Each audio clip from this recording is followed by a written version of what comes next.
All right, hello everybody. Welcome back. I'm Nicodemus Kane. We're gonna go right into this. We're just gonna sit here for a second. Why is my computer monitor? Oh, that's weird. There it is. Okay. Sorry, I had some stuff going on in the background. I had to make sure it was okay. I was gonna film my pretty face for you guys, but then I was like, no, I don't need to film my pretty face for you guys. You don't need to see me, because I'm here and I exist and all that good stuff. Let me make sure that I'm at least recording. I still am. I'm good. Okay. But yeah, we're going to just talk about some random little things. It is September the 12th. It's the day after September the 11th. It's Saturday. It's 10:46 p.m. Of course, it's the wonderful year of 2020. Could this year get any better, any worse? I don't know. I'm just wait until something interesting happens here. Because, it's all nuts. It's all nuts at this point. But I figured we would do a little slideshow here. I don't have many uh, images going on. I got a couple little things. We're going to talk about some stuff. I might read you some interesting things, and that's about it. I don't really have much. I have a lot of little things that I wrote down over the past week that I wanted to go into, but I still need to do some more research on it because I don't want to get too crazy into it and not know what the hell I'm talking about. There was a lot of things that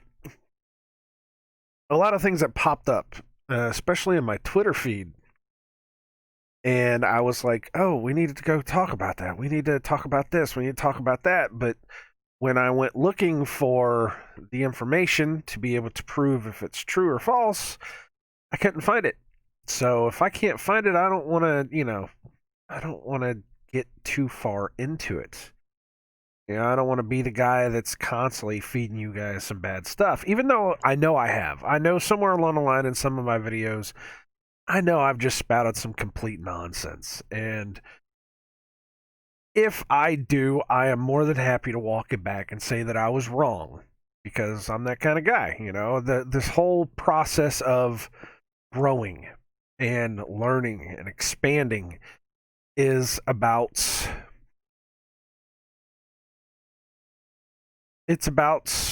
finding the truth, no matter what the truth is. And if you find something that's wrong, you have to be able to admit that it was wrong, and you have to change your worldview to meld with that and then find the truth. That's the whole point of this process. I know I even said that somewhere along the line. That's the point of this process, is that we have to learn and grow and find the truth and try to find the truth. And sometimes, especially nowadays, there's a lot of people that are putting out some really messed up truths, and we have to kind of dig through all the nonsense.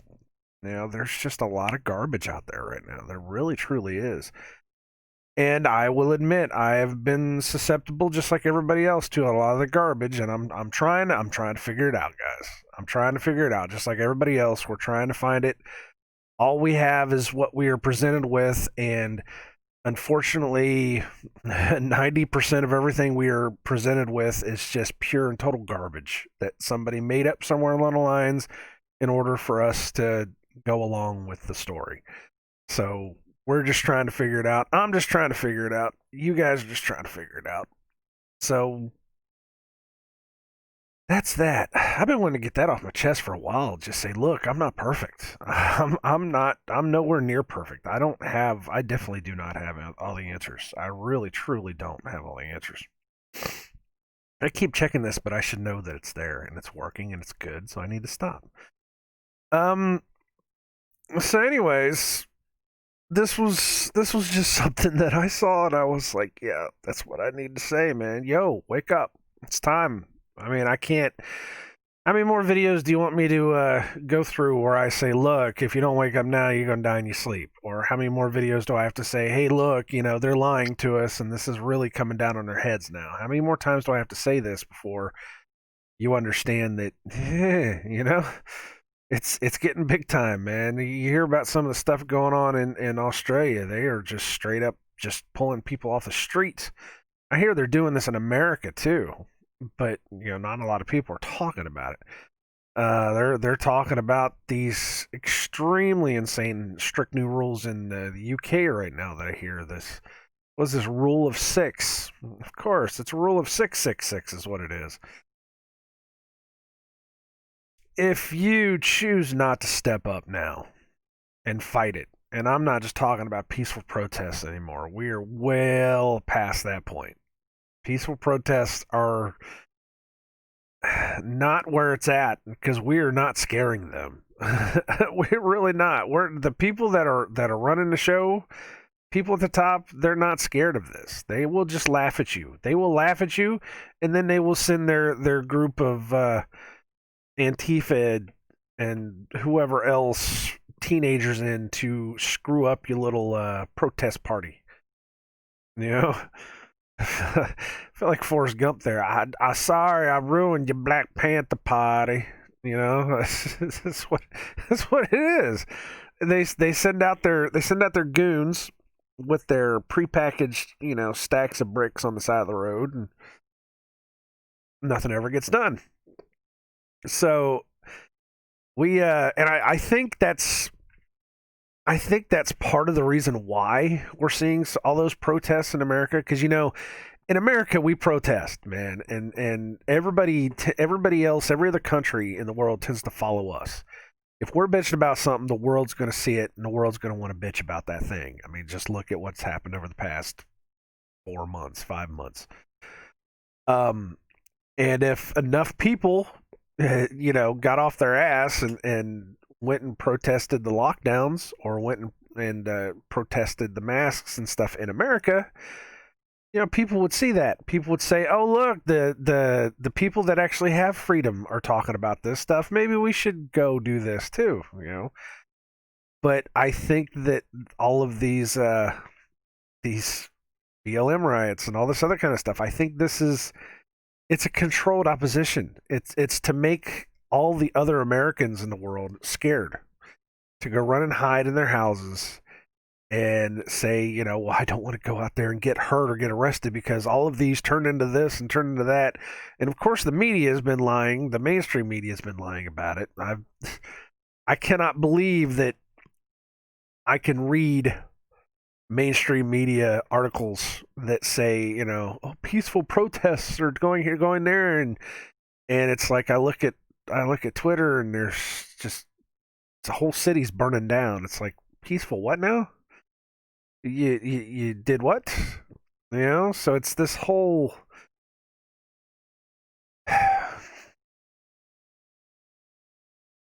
it's this whole thing where there are so many people that are starting to understand the truth, but there are so many people that still just have not woken up to the fact that there is a lie. There's a gigantic lie that's happening, and it's just some people just don't. It's just like they don't want to get it. It's like, but you have to understand this. You have to get this. This is happening. This is coming to a theater near you. You gotta wake the hell up now. But it's just like some people aren't. I don't get it. I don't understand it. I mean, I do understand it, but I just don't. In the way deep back of my mind, I'm like, I just don't get this. What is going on here? But I think that's part of the whole process is that they made sure that we are protesting the wrong things so that the rest of the world doesn't see us doing it. And there have been the massive protests that I've seen in Germany and the UK and um, where else? Where else was I talking about?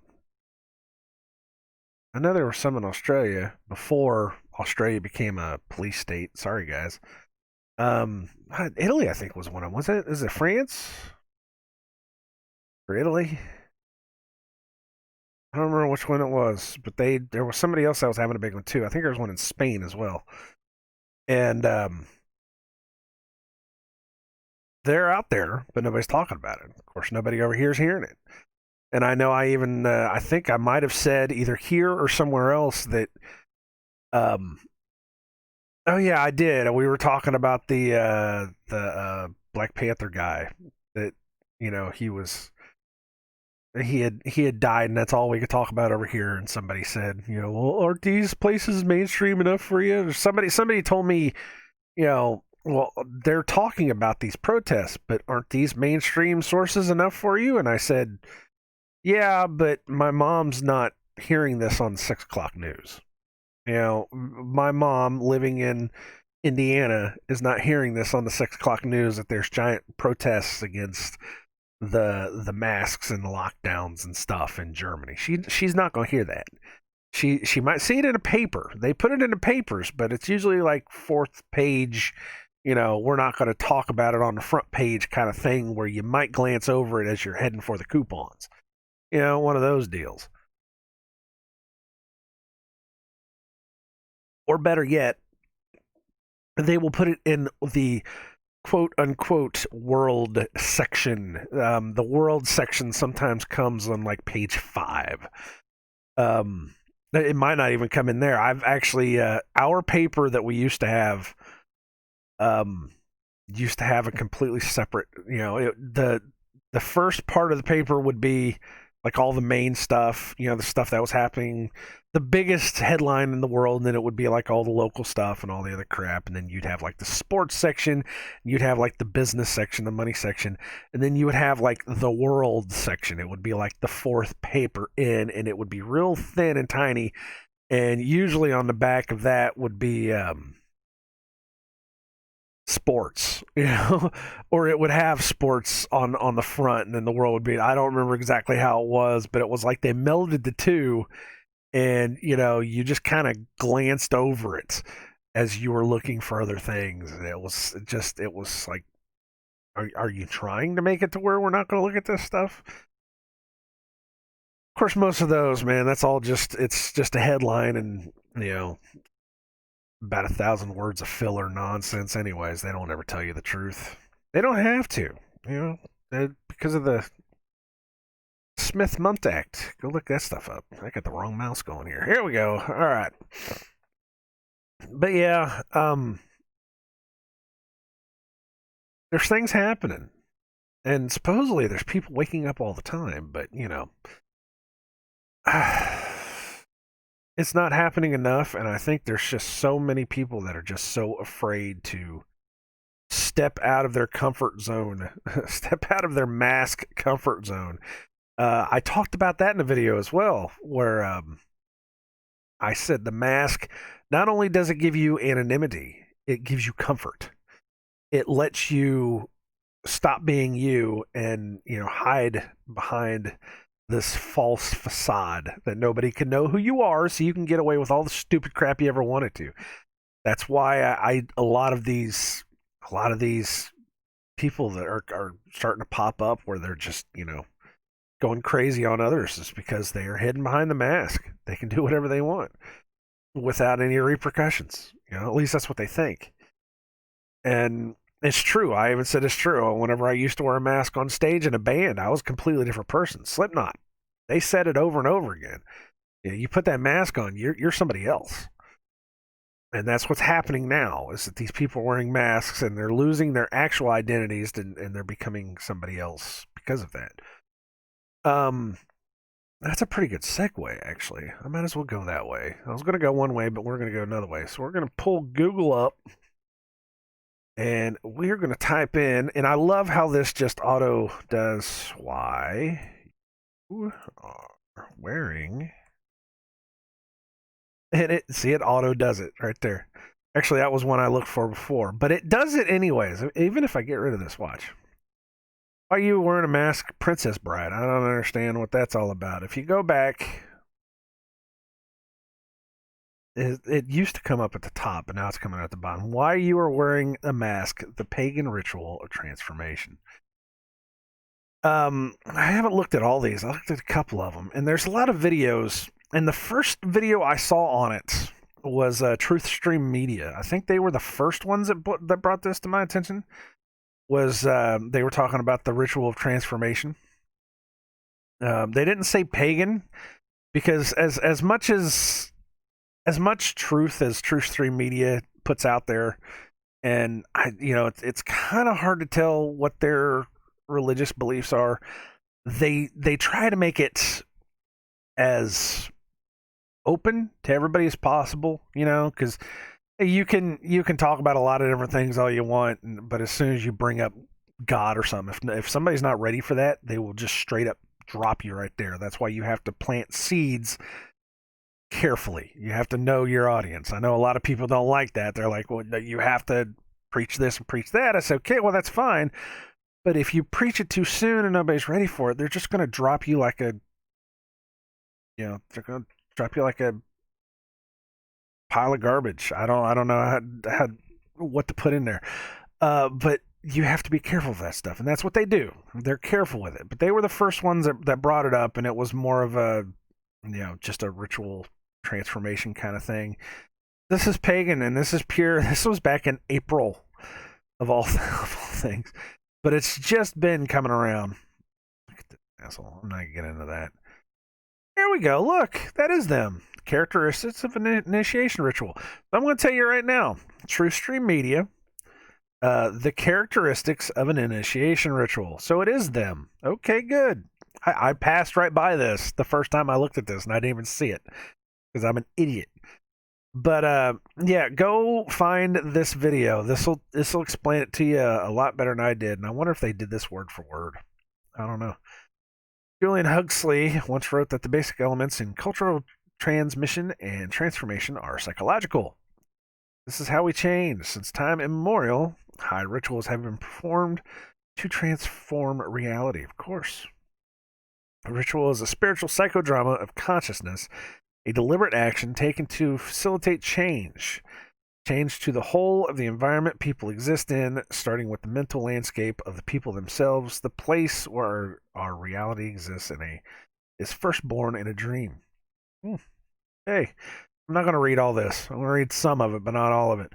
But I find this interesting. This was back in April. You remember back in April, before anything was forced, when people were telling you that you probably should, and there were some places that were starting to force it. It was just starting to come around, and everybody was like, well, wait a minute, maybe you ought to look at what's happening before anything else. Now that it's September, it's the middle of September, ladies and gentlemen. I can't believe I said ladies and gentlemen because I hate whenever everybody else does it, but I did it. I'm sorry. Now that it's September, and just about everybody everywhere is forcing you to wear a mask, where you at? What are you thinking? You want to talk about this? We can talk about this. I would like to talk about this. I would absolutely love to talk about this. Ritual facilitates the mechanics of change through specific mechanisms, a rhythm to sync to, or something to lockstep with, to merge and flow with, a magnetic draw, drawing one on a path towards transmutation. Rituals are vehicles driving home those ideas, the information, the data, the symbols, which upon transmission create the language by which new society members communicate after they are initiated. New language imparts a new understanding through definitions that the ritual generates. A ritual initiation introduces and inducts one into the way, a new way of life, or a world view. Worldview, like a new world order. A program to guide beliefs and actions, enabling the initiate to become a full and true member of the new society, the new world. Note that ritual isn't always a conscious action. I have said this many, many times over, and this goes with symbology as well, because I have heard several times over that, well, that's what they may think the symbol means, but it doesn't mean that to me, so I don't give it power by doing that. No, that's not true. That's not true at all. When somebody creates a symbol or an icon and gives it that specific power and passes that on to somebody else, when they lie to you and tell you that it's another thing, it still holds the power that they initially put on that symbol. So you may think it's all fine and dandy that, you're using certain patterns or symbols or whatever in your everyday life, and they mean nothing because, you give them whatever power you give them. You have to understand that there's 7 other people in the background that know that that symbol is something evil being used against you. So you cannot tell me that, it's just my power that I give it. It's not just your power. Everything that we do, everything that we see in the world, all the symbols, all the numbers, all the other stuff, this is stuff that they have used in some way, shape, or form in rituals. I'm not going to say pagan. I'm just going to say rituals. Period. In different rituals, different practices, sacrifices. It blows my mind that people don't understand that other people used to do human sacrifices. Yeah, people used to do them. They still do them too, because people still talk about it. But all these different things that these people used to do, they still do, and it still exists, and they've been using these symbols and these ideas and all this other kind of stuff for years and years and years. Why do you suddenly think that, your idea, your belief that you're giving, this object that they've only given to this object over the past 100 years is going to overrule those thousands of years that they put on this symbol? Does that make sense? Do you understand what that means? It's just absolutely absurd what some people say. Subconsciously, okay, I don't want to say subconsciously. Unconsciously, there we go. Unconsciously, you're giving it power. You're giving it the power that they suggested you give it, and people keep passing that on to other people, and it just keeps multiplying and multiplying. And that's why we're here, is because people have started believing the lies, and they think it's okay. They think there's no problem. No, there's a serious problem now. We're at a point where we've got to stop and really think. Wait a minute, what's going on here?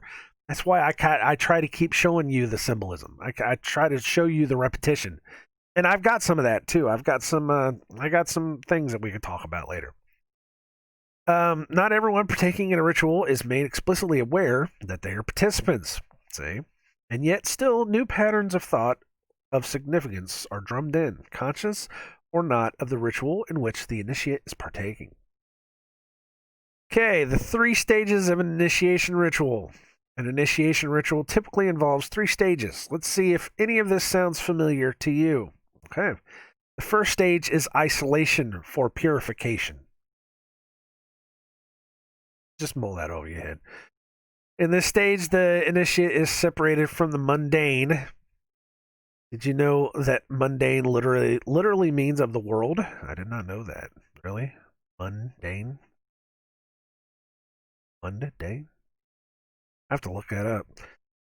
Should look it up now, but I'm not going to. The initiate is largely removed from the otherwise familiar persons, places, and things that they're used to in order to be cleared of them. I'll tell you what, as much as I didn't like some of the people that I used to work with, I miss them. I really do. I really do. I miss the human contact. I miss a lot of the human contact because I just don't go anywhere anymore because I can't deal with the COVID idiots. I can't do it. Initiate is forced to become detached and insulated, purged, and purified. The central element of this separation from one's typical environment is the suspension of the normal rules of living that one is used to, the normal way. It's the old normal. Most of the initiate's senses will become commanded and regulated at this time. In other words, the majority of what the initiate sees, hears, smells, touches, and tastes is deliberately controlled. In this ritual, In the ritual, these senses may be bombarded, modified, limited, or deprived, but regardless, perceptions and experiences are ultimately overseen by the high priest and priestesses directing the ritual's performance. Now, of course, this you say, well, nah, this doesn't exist. These people don't do this kind of stuff. It's not real. What just came to mind was the tales that I hear of the Skull and Bones guys when they used to be initiated. They got brought into a room and thrown into a coffin. And then, of course, they did various things inside of a coffin, but that's isolation. They isolated you into a coffin. Freemasonry, it's the same way. They isolate you. They blindfold you. They isolate you from the world so that you don't know what you're doing. And then they do stuff to you. Apparently, from what I understand, they threaten to mock kill you, and then they don't. I don't remember. I haven't looked at Freemasonry in a long time. I really don't care. Other things like that as well. I mean, so many different stories, and even the like the stereotypical, uh, even the stereotypical. I don't want to say this. Rituals of like the cartoons and all the other kind of stuff like that, the silly movies where they bring you into a place and blindfold you or take you into a dark basement, and turn the lights off on you, or I just popped into my head, it's the same thing with haunted houses. Haunted houses, when you go into a haunted house, the first thing you do is you go through a dark corridor, and it's setting that mood. It's isolating you from the real world. And the first thing you do when you come out into the haunted house is you come out into this weird, I don't want to say this weird new normal. it's it's basically the same thing, but it's this new place you've never been that doesn't match, your previous existence. It's that black tunnel that separates you, that gets your eyes adjusted to what's coming. That way, you're starting fresh, you're starting clean. The first thing I can think of is one of the things I can think of is the Haunted Mansion at Disney World. They push you through this big long black tunnel, and the first thing you see when you pop out is that graveyard scene, and it's all blue and weird, and it's like roller coasters do the same thing. They'll take you, not open roller coasters, but I'm talking about like closed roller coasters. They take you through this black hole, and you come out, and then it goes down, and it's this shock. It's the shock value.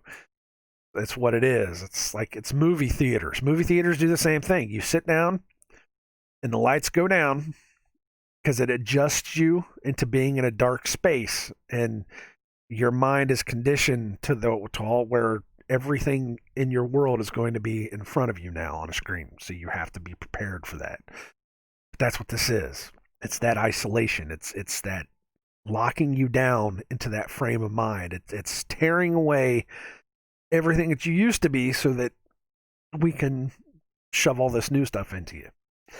That's where we are. You've been locked in your house for 6 months. You gonna come out? You gonna come out and play? Can we come out and play? The ritual enables new light to illuminate, to shine through a newly opened window of thoughts, and it's usually a blast of light. With nowhere else to go except the places that we're allowed, the insulated, isolated initiated may be forced to confront his or her own reflection and inner shadows that have been ignored or buried somewhere deep beneath the average day-to-day. I haven't really had that problem. I mean, some things have popped up, and it's mostly been about the future of what's coming. I mean, maybe I have. There's been a couple demons I've had to deal with, but I mean, for the most part, I've been pretty good. There's been cracks at the seams. There's been cracks at the seams. I'm not gonna lie, and there's been a lot of there's been a lot of slipping back into old things, and it's been constantly praying to come back to it. These things suddenly become unavoidable. Triggers are detonated, another purged. Just as they involve surrender, initiation rituals also involve sacrifice. Both the tangible that can be held in the hand and the intangible, such as behaviors, must be given up by requirements. For all, for something to be given, something must also be taken. A token of submission, an ounce of blood, a pound of clay to be molded. Token of submission, you know. You can wear a mask, it's a token of submission. Whether dramatically overt or deceitfully subtle, the ritual reinterprets reality. A new definition of reality is given. Training in the form of new behaviors and knowledge, including myths and codes, are introduced. Including myths and codes. They coded the hell out of you people, man. For the past, I don't know how many months, I cannot tell you how many times they've thrown the number 33 in your faces and you didn't even see it. Things necessary for new members to function properly in society they're being inducted into are all imbued during this time. Repetition is typical, as its use helps hammer home the spell on the initiates. Of course, I wish I could pull up the video where they've constantly said, new normal, new normal, new normal. The wearing of masks for the initiates. The wearing a mask during an initiation ritual is almost always required. Masking has traditionally played an important role in the rituals of these kinds. Disguised under a mask and hidden away, the initiate is more easily able to transcend the self. This is what I was talking about before. Pushed forward toward that invisible line between the physical and spiritual realms. This is what I was talking about before. This was the one video I did where I sat down and I showed you guys my mask collection, and I still have my mask collection hanging on my walls now, or on my shelves, whatever you want to say. Because I used to be the kid that loved Halloween. I used to be the kid that loved the masks, that loved the evil, crazy stuff like that. I'm not that guy anymore. Nowadays they're just kind of there just to be there, and I'm not worried about it. And I don't watch horror movies like I used to, and I don't celebrate Halloween anymore. And I'm actually getting a little ticked off that my stepdaughter is talking about Halloween again, but whatever.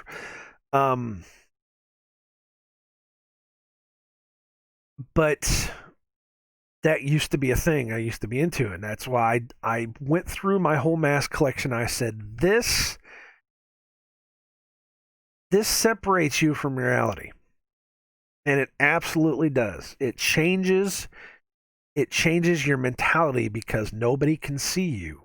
You become this void. You become this other person. You become a keyboard warrior.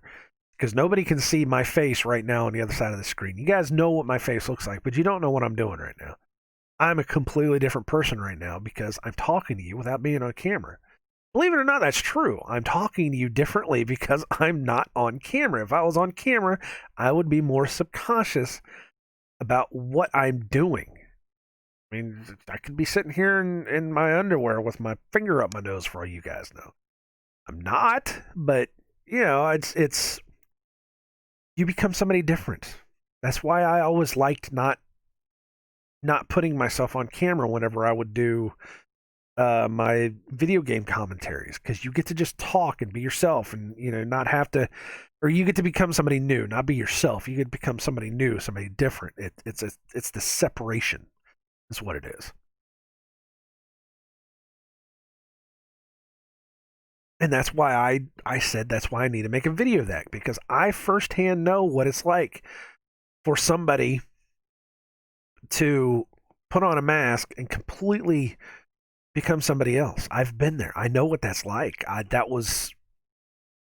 It was a different, interesting experience, and I was a different person. Believe me, I became a completely different person. Once you put that mask on, you're just zip gone. And that's why I understand when people put that mask on, they become somebody else because their face is hidden. Because they can become somebody else. It does something to your brain. That's why masking is part of rituals. There's a whole thing to it. This isn't just stuff I'm just making up just for the sake of making up. This isn't stuff that they're making up for the sake of making up. This is real stuff. Trauma is yet another key aspect of this kind in initiation ceremony. It's used mostly to personalize the fear of death. Yes, we have been traumatized by fake numbers for the past who knows how long. I really wonder for people that believe, and probably anybody that's watching this video has to understand that COVID nonsense is not real. I mean, COVID may be real. I will admit that. It may be a real actual disease or virus or whatever you want to call it. But the pandemic's fake. I'm sorry. It just is. They're making up the numbers. But I would like to understand from somebody that still thinks it's real what they think the numbers actually are. Because I have a feeling if I go out and ask random Joe Schmo on the street, how many people do you think will have died? They might say 10 million. They might say some insane number, something that's probably dependent upon the cases that they have, and then they like double that like 5 times or something, and I just kind of have this feeling like that's what people think. It's like it's such a traumatic thing that all these people are dying, and oh my god, we're all gonna die and all this stuff, and you just kind of stop and and the reality of it is that's not what's happening at all. It's not. Almost nothing has happened. What has happened is people that were going to die from whatever they were going to die with died. That's what happened. CDC came out and said 90-something% of all the COVID deaths were caused by some underlying condition. People die. I'm sorry, people die. My uncle, I've talked about this a couple times. My granduncle, my grandmother's brother, he passed away. He had kidney failure. He didn't die of COVID. He died of kidney failure. I don't know if they marked him up as a COVID death yet. They might have. They might have tested him and he came back positive. I don't know. I mean, they're testing dead people now. People that have been dead for 4 or 5 years, and they're coming back positive now. That was a thing I heard the other day as well. Some woman that's been dead for 4 years got a letter in the mail saying she tested positive. It's fake. Pandemic's fake. Not real. It's just not real. But I would love to hear what some normie has to say about it. I wonder if they've been traumatized by it so much that they think that the numbers are absurd. I just don't. I don't know.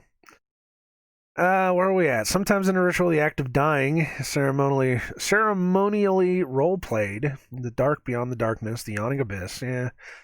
Only after death is confronted can the initiated be symbolically resurrected and born anew.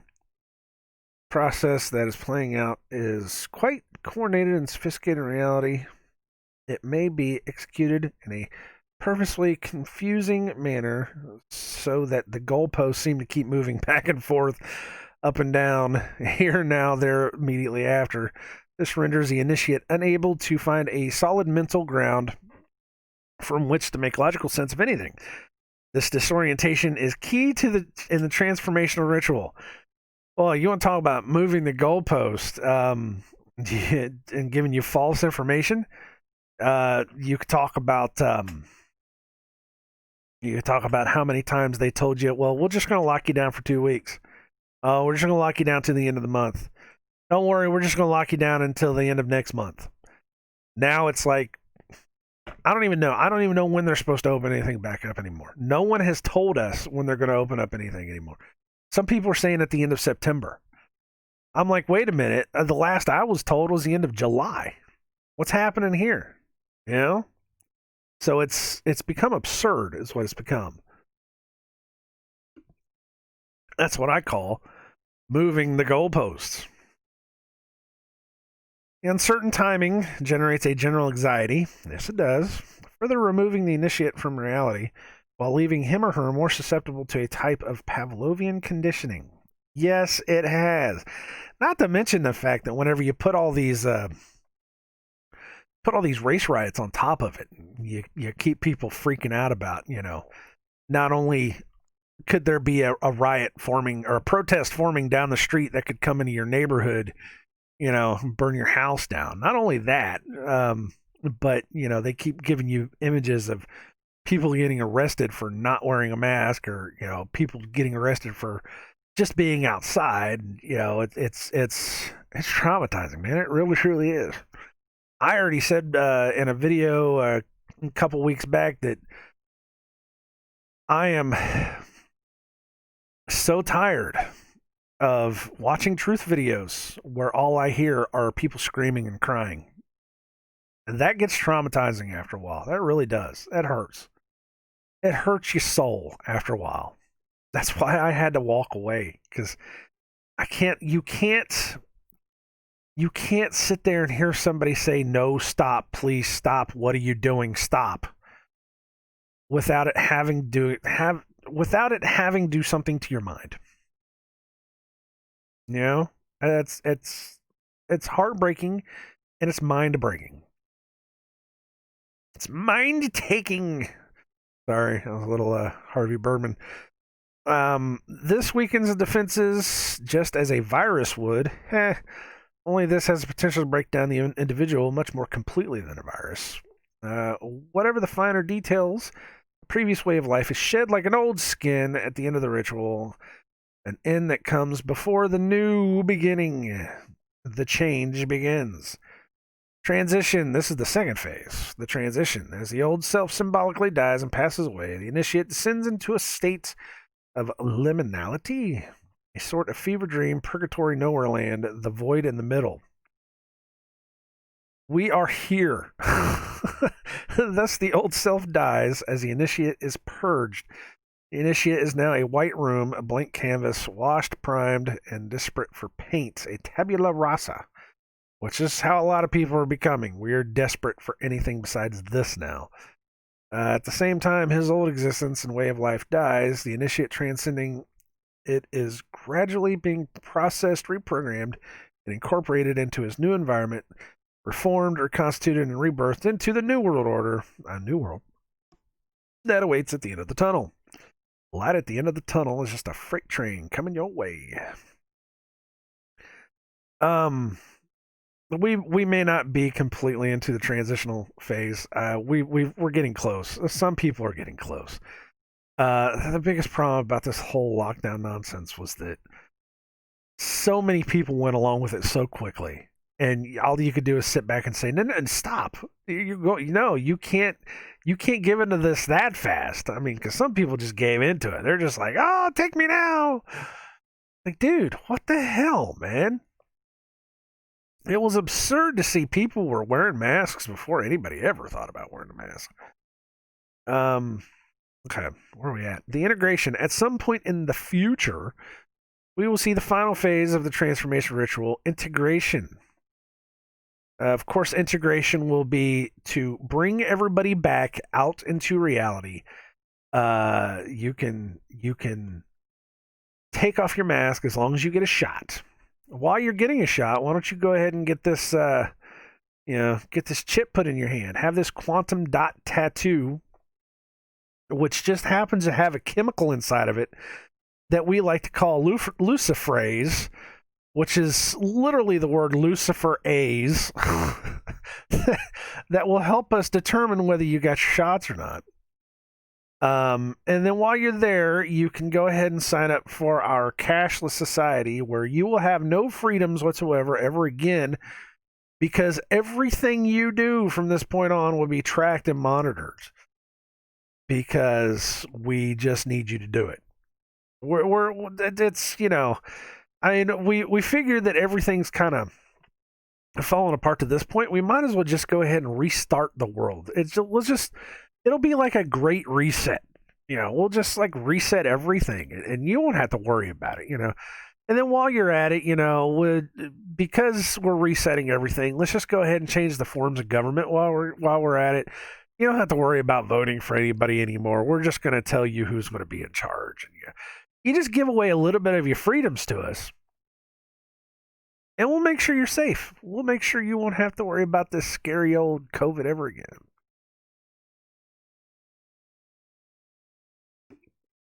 And you can quote me on that. Okay. Do we know where we are? We know where we are. We know what's going on here. Yeah, True Stream Media. They did it. Like I said, characteristics of an initiation ritual. It is out there. It is easy to find. They are still on YouTube, interestingly enough. They are also on BitChute. Go find a BitChute. Go look this up. This is not hard to find. It's easy. It's out here. It's still out here. Like I said, this, why you're wearing a mask, the pagan ritual of transformation. You can even look up the pagan ritual transformation and this stuff will pop up. For you people that don't know how to use Google, I'm showing you how to use Google. I'm showing you how to do it for other people. This is how you do it. Just type in this right here. Just type in that. It'll take you to this. I can almost guarantee it. Here, I will even do it for you to show you. Because some people I just don't think understand. We're going to go here. We're going to type it into the search bar. I'm going to paste. Look, it's right there. Okay, let's hit enter. There's another one. This is therayfield.com. I mean, if you want to go straight to mine, where I was at, this is avoidthemark.com. What does this one say? Oh, okay. Well, this one's broke, apparently. Never mind. Blogspot? There you go. See, it's the same thing. It's probably almost literally the same thing. People have put this out over and over again because we are not alone. There are people that are talking about this stuff. You really, I mean, it's out here. Creating rites for transmission and celebration. One on Reddit too. Anyways, look, it's out there. You know, it's not hard to find this stuff. It really isn't. I mean, you know, you need to do it now before you lose the chance because I'm sure that they're just going to take all this stuff away from us eventually, and then it's just all going to be blah. You know. So it is what it is. But that was back in April. That was April 22nd. Is what I said. It's crazy.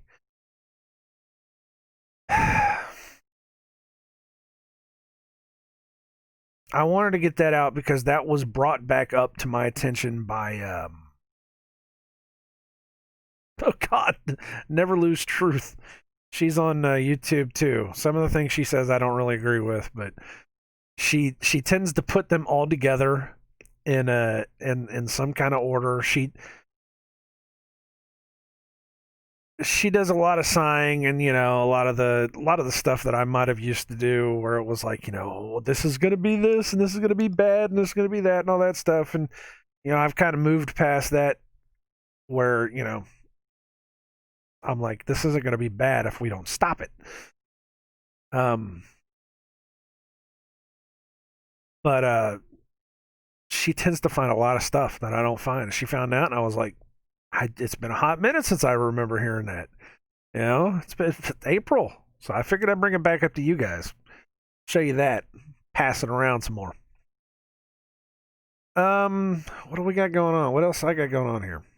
I got some images. This one blew my mind. I'll tell you what, you want to talk about a great falling away? I have heard so many people on Twitter that are starting to bash the Bible, bash Christ, bash all this stuff, and I'm like, man, you guys are killing me here. What are you doing? And it's just been getting worse and worse. And I'm like, yeah, that's a thing. But this I saw, and I didn't respond to it. I think I probably just dropped that person, you know, just quit following them because I don't need that kind of stuff. I don't need that kind of negativity in my life. But I wanted to respond to it and just be like, oh, maybe I did respond to it. I don't remember. But I was like, you know, you can say all this stuff, but I mean, if you actually read the book and understand it without somebody telling you how to understand the book, this is not what it says at all. And I'm probably going to get it wrong, like I said. But first things first, you don't understand. I created man and woman with original sin. No, you didn't. Man and woman were created perfectly. It wasn't until the snake, the serpent, the seraphim, the whatever you want to call them, Satan, Lucifer came in, and he ruined it. by having them eat of the tree that gave them sin. That was, they believed the lie because they didn't know. And because of that, the wages of sin are death. That's how this works. You get it yet? He didn't create anybody with original sin. I don't know why people keep saying that. We were corrupted, what we were. And I don't know, you can go through the whole serpent seed nonsense. I'm not going through that stuff. Then I destroyed most of them for sinning. Maybe not. I'm sure this is talking about Noah. The days before Noah and the days after Noah. There's a lot of people that don't remember it. There's a lot of people that will look at, the flood of Noah and be like, oh, that's so terrible. Oh, that's so this and so that. And other people will look at whenever the Israelites came out of Egypt and they had to go wipe out the Amorites and the Amalekites and the Jebusites and all the other stuff and say, well, look, God told them to go wipe all these people out just because they were sinning. And it's like, no, the Bible clearly says that there was something else in the world that we don't really understand. And he was wiping those people out. This is because somebody told you to just read one passage in a book and you didn't read the rest of it. It clearly says there were giants in the earth in those days and also after that, when the sons of God came down to the daughters of men and bred with them. Something happened to where something came down, bred with the women, and created things that were not of this world. And you have to understand that the Bible clearly says after the flood, when such and such went away to sin again and to do whatever they did, somehow the giants came out of that. The children of Ham were cursed, and Ham went to a certain place, and all the descendants of Ham, all the descendants of his children, yada yada yada, the Canaanites, the Jebusites, Canaan, the Canaan shall be cursed. These people became giants again. He was wiping out some kind of something in the human DNA. There's a story there that people miss. I missed it for my entire life.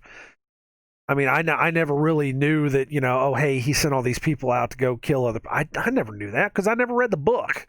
I didn't care. I always like to use the rules in Deuteronomy against people, Well, you want to tell me that I'm a sinner because I do this and do that? Well, why are you wearing fabric of two different? Yeah, I didn't understand. But now I understand. You have to understand it. You have to be able to read it for yourself, and you have to stop and ask the questions when you see something that pops out that doesn't make any sense. There were giants on the earth, and there were what now? It was a what? Moses sent people into the valley to look for people, and they came back with one cluster of grapes on a stick held between two guys. What? And they said we appeared as grasshoppers to these people because they were so great and strong. What? In Amos, it talks about the giants being as tall as the cedars. This isn't just poetry. These people are talking about something very specific going on here. There was some kind of corruption in the system, and God wiped that out. It's there. There was other parts where he said, yes, I want you to go wipe them out because they're being jerks. Maybe he was just trying to get evil out of the world. Do you ever think of that? Because evil just breeds evil, and the evil just gets worse and worse. We're starting to see that. I don't know. People just don't see it because they're having too much fun living in their sin. The Bible literally says that too. Then I impregnated a woman with myself as her child so that I could be born. Well, I don't think God came down and impregnated anybody. I think that he was able to make her have a son. There are some people that argue that Joseph and Mary actually had a kid. I'm not worried about that. that's neither here nor there. The Bible actually says, he just gave her a child. He didn't impregnate anybody. He just gave her a child because Jesus supposedly only had the 23 chromosomes. I don't know if that whole thing about Ron Wyatt's true or not, where he found the ark and he took the blood to a scientist or DNA lab or whatever it was, and they checked the DNA and it only had the blood that he took to them only had 23 chromosomes. I don't know. But I mean, maybe you have to make your own mind up on that. Later, I will kill myself as a sacrifice to myself to save all of you from the sin I gave you in the first place. Now, that one just chapped my sack. I had to talk to Angie about that one because I said, that's not what happened. He didn't give himself, Jesus didn't give himself as a sacrifice to God so that he could save everyone from the sin. No. It happened for several different reasons. Not only was he the perfect lamb that could be killed so that the sacrifices could stop, but, and I know I've talked about this before, it's either in Deuteronomy or something else. There's a rule that says that a woman cannot remarry until the husband dies. That's a rule. That's in the law. As a woman cannot marry until then. We are called the bride of Christ. We are called the bride. Christ is going to come back for his bride. Christ is God. God cannot marry us until that died, until he died. He found a way to do it. He came down in the flesh and died for us so that he could remarry us to bring us back in. Because we had whored ourselves out, and we're doing the same thing now. But there's a remnant. There's always a remnant. That's what it was. That was one of the laws that he fulfilled. And I know I said this somewhere along the line. That was one of the laws that he fulfilled, because he fulfilled several laws when he died. And that was one of them. That was part of that whole thing. He didn't just die just to save everyone from the sin he gave him in the first place. For starters, he didn't give anybody any sin. That was something else that happened. There's a lot more. I think it's more of a beautiful love story whenever you put it the way that it's supposed to be put. Because a lot of people out there just say, well, he just died for your sins and yada, yada, yada. And if you tell me the truth and say that he died because there's a rule, there's some kind of spiritual rule that, there's a lot of spiritual rules we just don't understand. There's some kind of spiritual rule that says that he has to die in order for him to be able to accept us back. That's what happened. It's a beautiful love story. It really is. It's an ultimate sacrifice. It really, truly is an ultimate sacrifice when you really put it down like that. And I remember the first time I heard it, I cried. I was like, God, this is just amazing. It's just, it hits you like a ton of, when you actually have somebody that explains it to you in a far better way than I explained it just now, and you understand it, it's like, that's it. That's the missing piece. And I think that was the missing piece for me that kind of was like, that's what I needed to hear. That was it. That's the point where it makes sense. So yeah, this was just, I felt compelled to bring this up because I just think it's just ludicrous. But I've been finding it more and more. So many more people have been talking about it, different things here and there, and I'm like, oh, God, come on, guys. Come on now. Okay, this is, I find this interesting. There's a guy on Twitter. I think his Twitter handle is Rise Up Melbourne, maybe. I don't remember. but he has been tracking flight patterns because the other, I think it was last week, he found flight patterns that were just zigzags, back and forth over Melbourne. In perfectly symmetrical, parallel patterns, up and down and left, left and right. And he was like, "What is this? What's this all about?" So he's been looking at patterns, flight patterns. This is an unknown. This says right here, it starts from Melbourne and it does not have a destination, and it's blocked. The name of the airplane is blocked. But he said this thing it's flying this pattern over Melbourne, and I'm like, yeah, I'm sure we're probably getting that in America too. There's another one here where it kind of goes up, and you can kind of see where these other ones they actually have designations. This one at the top is NZ NZ 1123. This one is HM5. It looks like a helicopter. But this one's blocked. This is unknown. It's crazy. What is it, kids? Oh, anybody got any ideas what's going on here? Things like this popping up. I bet you that helicopter that's on that shot is probably the same helicopter over here. But what's this all about, man? What's going on? What's happening? Something happening here, and what it is ain't exactly clear. That's clear to me. I don't know. What the hell, man? What is going on with this? But yeah, I wanted to point that out because this is it's weird stuff. It's not weird stuff. We know what this is. Come on, is this two different places? That's not two different places. I don't think it is. Oh, get out of here, stupid. Paint shop. All right. So what else? Oh yeah. This is images of the California fires. Can anybody see it, or is it like too weird? Can anybody see? Anybody see what's going on here? When I look at it like this, real big, it's kind of hard to see them. But I mean, I can see them. I know where they are. But it's just like the faces in the fire of 9/11. It's just evil.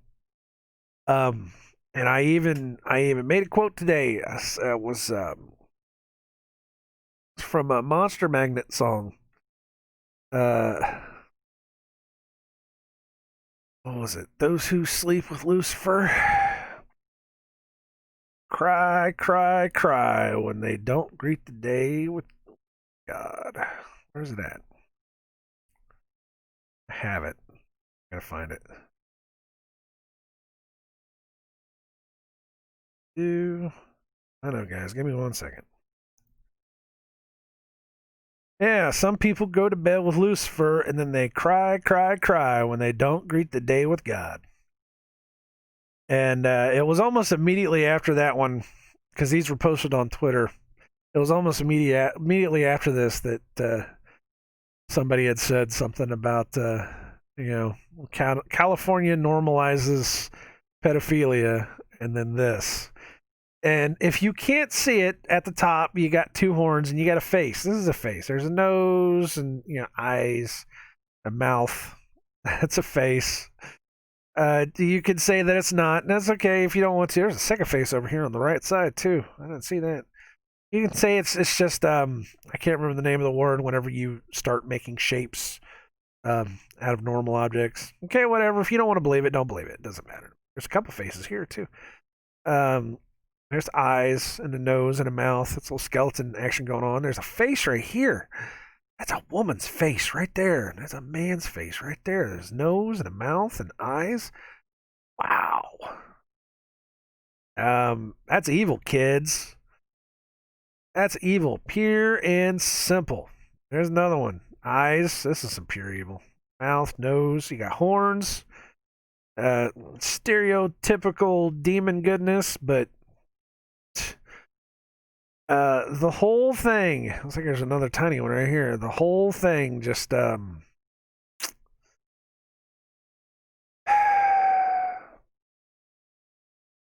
when you go to sleep with Lucifer, You can't cry when you don't greet the day with God. I mean, that's just all there is to it. I'm not saying that they're getting what they deserve. They don't. This is also it's also energy directed weapons, or directed energy weapons, whatever you want to say. And there's reasons that they're blasting uh, the entire state of California all the way up. Apparently, it goes all the way up to the top of Washington, and then it like stops at the border. And it's like, wait, what? But then, okay, so the weird thing about that is some people say, hey, look, the fires don't like to cross, uh, international lines or whatever it is, because they stop at the top at the Canadian border and they stop at the bottom of the Mexican border. But I saw a picture, and I wish I could find it again. I saw a picture where somebody had zoomed out and was looking at like a map of the world, and on the other side there was Australia, and there were fires in Australia, but the fires in Australia stopped at one of the lines. I don't know if those are those countries. Those aren't countries. Those are like province lines, I guess. I don't know what the hell they're called, but yeah, it was like there's all kinds of fires on the southeastern side of Australia, and then they kind of stopped right at the line. So the first thing I thought was, well, maybe it's because you know Canada is not giving us any information about fires, or maybe there's no information that they have. Maybe there's no information that Mexico has. That's why it stops at the lines. I don't know, but I figure that could be a reason for it. I don't know. But I can tell you this much: all the fires, where all those fires range, are exactly in line where they want to put those high speed rail lines that go across the western coast of America. All you got to do is look at the maps of those. I think they also correspond with where they want to put, where they want to start herding people to the mega cities too. I don't remember where that map was. I had it at one point in time. I don't know where it is. It's somewhere. I may or may not look it up for you. But yeah, anyways, faces in the sky. Yeah. Multiple faces in the sky. Nuts. That's crazy. It's absolutely crazy. There's three faces in there. Okay, so anyways, it is that time of the show where we get to play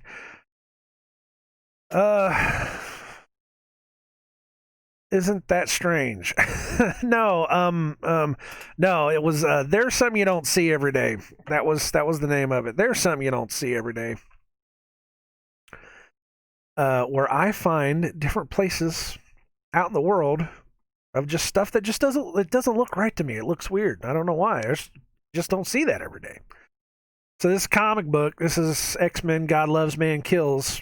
This is about a severely self-righteous preacher that thinks that all mutants need to die because mutants are a scourge of the world because God created man, not mutants, and mutants are what he could consider to be a serpent seed. I find it interesting that Chris Claremont, when he wrote this, he didn't expressly bring that up, but he was so close on it because the guy talks about how there was something that came into the world that ruined the perfect seed of man, and doesn't expressly say that something contaminated it, but that was kind of what he was getting at. Great story. Anything that Claremont does is pretty good. Some people may get on to me for reading stuff like this, but I'm like, if you understand what's going on, I mean, I was able to look at it with fresh eyes, because I read it back in the day, and I was like, yeah, you're right, man. He's a really bad preacher. But, I'm able to read it with fresh eyes, and I'm able to see it in a different light. But anyways, this is extended cut. This is brand new. This is issue 2 of 2. And this is the front of the page, or the front of the book. I mean, as soon as it pops in. And this book, the original printing of this was, did it say on the front? No, it does not. The original printing of this was back in the 80s. I think it was like 83, 84, maybe somewhere around there, 81. It's old school, though. I mean, you can look at the Cyclops. That's old school. This is Kitty Pryde. This was when she first came in. She was still called Sprite with the green and yellow. This is old school. This is Storm. This is the brown and yellow Wolverine. This is old. Believe me, this is old. So, anyways, this is from the 80s, and they didn't change anything from this book. They just, reprinted it. They added a new little tiny story to it, which is just absolute garbage. But they didn't change anything else in the book. So I saw this, and this is like I said, this is like first couple pages in the book. The text means nothing. This is a flipped over car, and the license plate was 11671. But when it's flipped upside down, I was like, oh, you're shitting me with this. What does that look like to you? That's a 911. Are you kidding me with this? I don't know. You can make something about the other stuff you want, but I was like, that's a 911 in a damn comic book from the 80s. I would have never noticed. Isn't it just weird how that pops up, It's just not something you see every day, It's not something you see. So, like, the next page, I'm not kidding. This was almost literally the next page. Was the World Trade Center. And of course this is Xavier having a dream, Professor X having a dream, and they take him up on top of the World Trade Center and they crucify him. But I was like, this is like page 2. There's a page before this, and then the next page is this. And I'm like, you're trying to tell me something here, huh? Is it really trying to tell me what's going on, or what? It's just not something you see every day. It's really not. And then this is in the back of the book. This is towards the middle of the book. They happen to be on floor 33 of. I don't think they were in the World Trade Center. They might have been in the World Trade Center. I don't remember where they were. But they just happened to be on floor 33. It's just not something you see every day in comic books. I don't know. I don't know what it means. I'm not going to get into it. You guys can make your own conclusions. So anyways, this was The Predator. This is a very crappy picture because I had to do it quick because I wasn't watching The Predator because I'm sure there was other stuff in the movie, but I wasn't watching it. I was actually listening to a really scathing review of The Predator, not Predator with Arnold Schwarzenegger, the new one that was made like 3 years ago, which was just hot garbage. I mean, that movie was a mess. But it was a review of it, and I just happened to glance at it, and I saw that, and I stopped and said, oh, you've got to be kidding me. So I rewound it and took a picture of it. That's a 201. Now everybody's going to look at it and say, well, 201 means nothing. That's just, when you're talking about numerology and all this other kind of stuff, you take the 0 out, it's a 21. Yeah, sure, 21 could be a blackjack or this or that. Okay, fine. That's all fine and dandy. But in terms of what's happening now, especially with the Bob's Burgers that I just showed you guys last week. Was it last week? I think it was last week. Maybe the week before. It might have been. I don't remember. Where Bob goes and checks on Jimmy Pesto, the guy that runs the pasta shop across the street. And Jimmy Pesto lives in room 201. And other things where I said, I know I saw the number 201. I think I saw the number in Westworld. And other places that I need to go back and try to find them so I can show you. It's just something you don't see every day. 201, as it refers to certain things that are happening in the world. Like something that might have happened back in October where everybody got together and planned out what we would do in the events the event that we might have a worldwide pandemic. 201. I just thought it was interesting. Like I said, there's got to be more stuff that happens in that movie. I wasn't watching the movie. I was watching a review of the movie. I gotta blow my nose. I'll let you guys look at that for a second.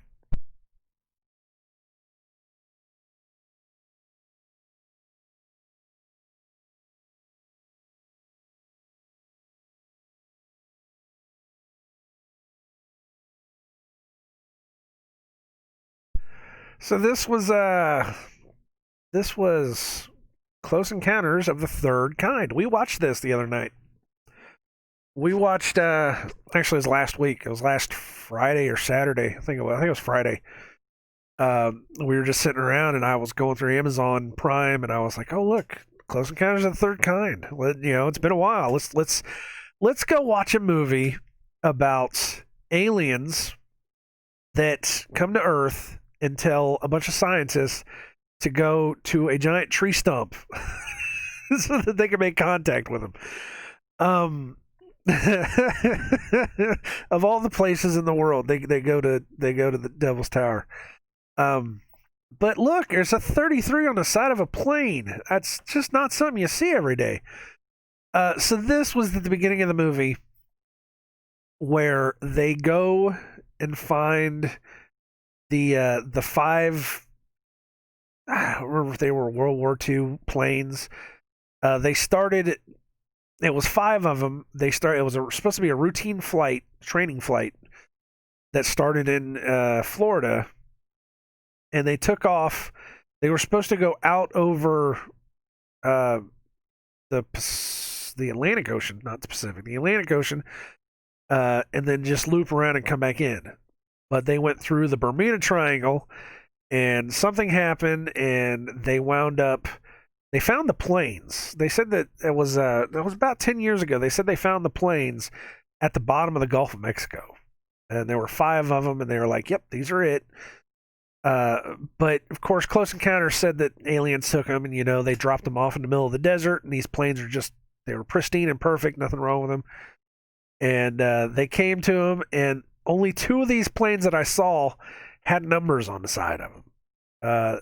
This one had the number 33, and there's another one that had the number 82.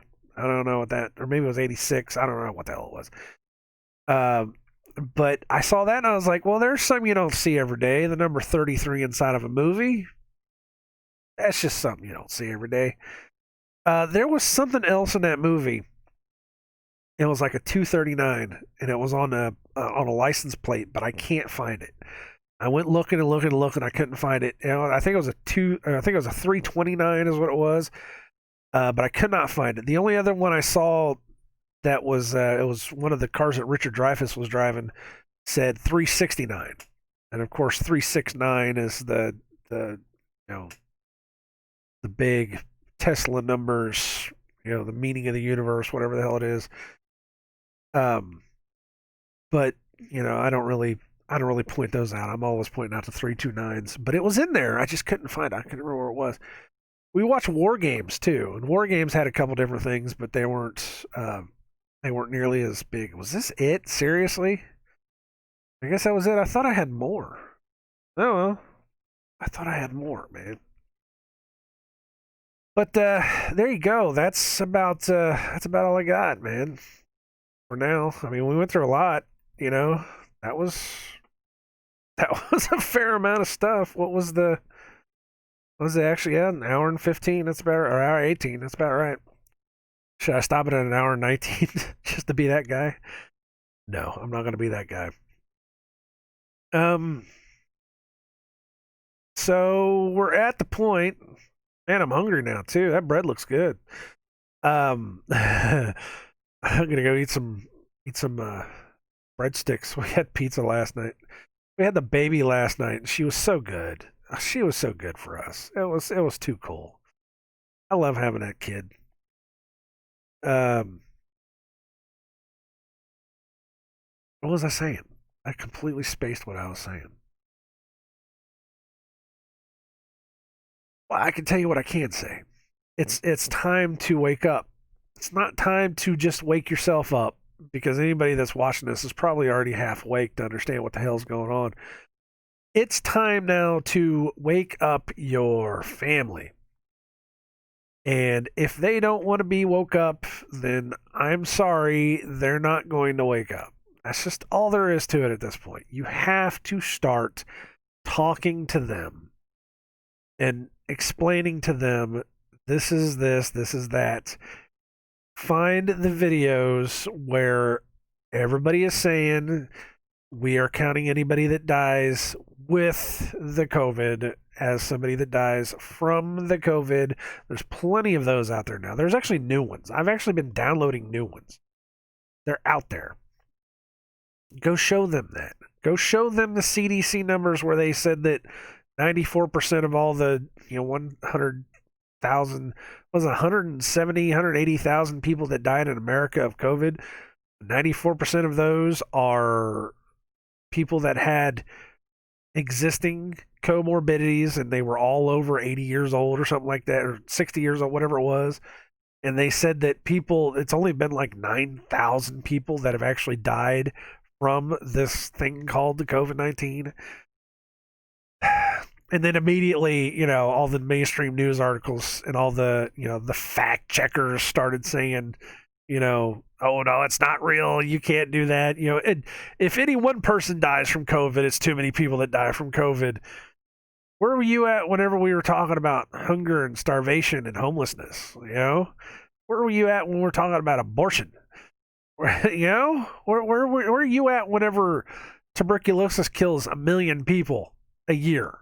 Come on now. Come on. But yeah, that was, that was part of the whole thing. You have to start talking to people. You have to start getting it together.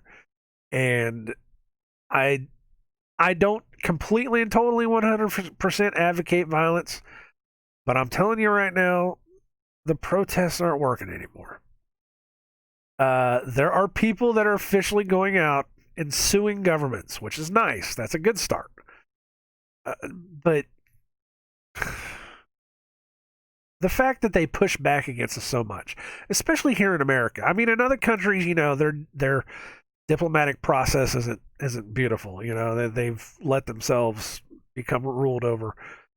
But in America, we still have a process where it says if we don't feel comfortable with what our government is doing, we can kick them out and start over. The Constitution says that. I'm pretty sure it says that. We have that right. And if they don't, we have the right to revolt. That's what the Second Amendment is for. A well-armed militia. In the case that we have to, and I'm just paraphrasing, a well-armed militia in the case that we have to rise up against the government should be able to bear arms. That's our right. It's our right anyways as human beings, as free and sovereign human beings. We have the right to be able to do that. But even by the law of the land, we have the right to say, no, you're not doing it good enough. We have the right to not have to choose between the lesser of two evils when it comes to elections and politicians. The lesser of two evils is still an evil. You can't use that anymore. It doesn't work like that anymore.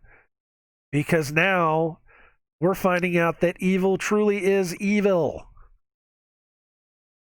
So evil, it might be the work of the devil. That's a quote. What was that? Is that what, so I married an axe murderer? Is that what it was? I think it's what it was. Seriously. We're past the point of saying, well, it's just lesser of two evils. No, I used to think that was okay, whatever, fine, it'll get better. It's not getting better. It's gotten worse. You've chosen a lesser of two evils to a point to where you're in a corner now. What are you going to do? You got to fight. That's just all there is to it.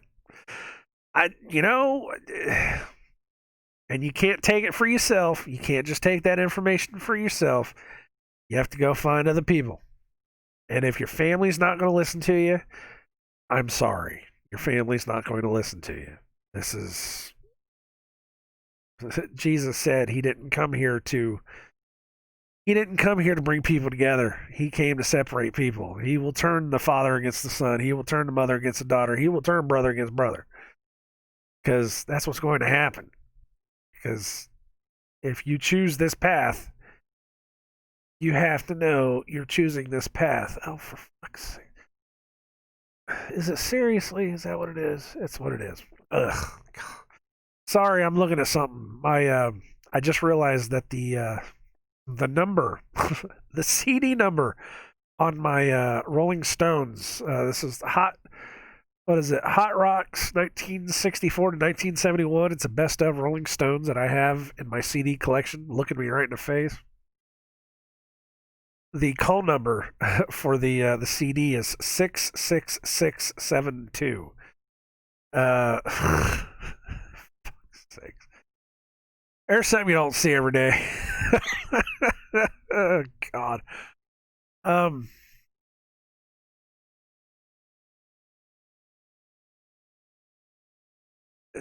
going to say it again. You either wake up now or you're going to die in your sleep. That's all I got to say about it. I'm going to get some food because talking and looking into this thing is just making me hungry. Wake up, people. Wake up. Do I have to do you like my granddaughter does? She'll come up and she'll slap you on the stomach and say, "Wake up, Papa! Wake up! Wake up!" That's what you gotta do. That's what you gotta do. You gotta start finding your people. I found it very interesting that I'm starting to find videos online of the prepper guys and the survivalist guys, and all of those are starting to put out videos of how to form a practical militia. They're talking about how you get together with other people, where you find other people, what to practice with other people, the bags you're supposed to pack, what you should have, the game plans that you're supposed to have.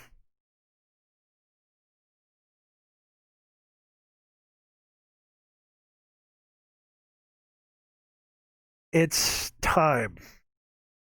It's definitely time. It's definitely time. I don't have anything else. That's all I got, guys. So take care of yourselves. God bless y'all. Um, I absolutely 100% pray for everybody, not just myself. I mean, there's been days where I've had to pray for myself over and over again and just be like, look, I need help. But on the other days where, you know, I don't really have much, I have to ask God to open up the eyes of everybody else and save the souls of everybody else. Uh, Forgive all those that are doing this to us because they just don't know any better. That's what you got to do. Got to find a way through it somehow. But I got to go, so I shall see you guys later. Um, start trying to wake people up. That's all I can say. I am out of here.